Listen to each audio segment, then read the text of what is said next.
যে আওয়ামী লীগ যে মিথ্যা কথাগুলো বলতো এখন সেই মিথ্যা কথার ফুল জুড়ি নিয়ে বসেছেন নাসিরউদ্দিন পাটোয়ারি। নাসিরউদ্দিন পাটোয়ারি হয়ে গেছেন রাজনীতির হিরো আলম।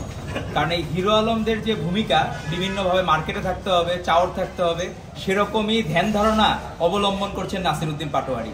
উনি কক্সবাজারে যে ওইখানকার বিপুল জনপ্রিয় নেতা সালাউদ্দিন আহমেদকে নিয়ে গডফাদার সম্বোধন করলেন, যেখানকার মানুষের প্রাণের নেতা হচ্ছেন সালাউদ্দিন আহমেদ।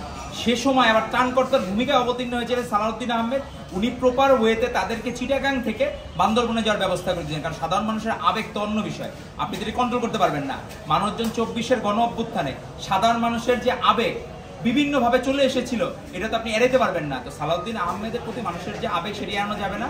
আর লুৎফুজ্জামান বাবরের বিরুদ্ধে যে কথাটা অলরেডি কিন্তু মীমাংসিত ইস্যু, এটা যে আওয়ামী লীগ যে মিথ্যা কথাগুলো বলতো এখন সেই মিথ্যা কথার ফুল জুড়ি নিয়ে বসেছেন নাসিরউদ্দিন পাটোয়ারি।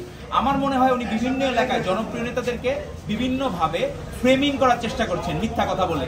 সেই ইন্টেনশন নিয়ে উনি আগাচ্ছেন। অনেকটা আওয়ামী লীগের সময় হাসা মাহমুদরা যে কাজগুলো করতো, ওবায়দুল কাদেররা যে মিথ্যা কাজগুলো করতো, ইভেন স্বয়ং হাসিনাও কাজগুলো করতো, সেই রাস্তায় অবলম্বন করছেন নাসিরউদ্দিন পাটোয়ারি।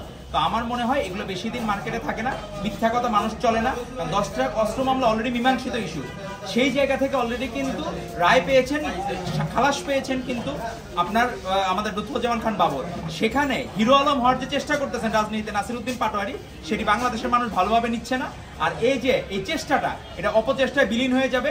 এবং সে যে বলছিল 300 আসনের কথা, সে নিজে 300 ভোট পায় কিনা সেটি আমাদের প্রশ্ন থাকবে এই জাতির কাছে। ধন্যবাদ আপনাদেরকে।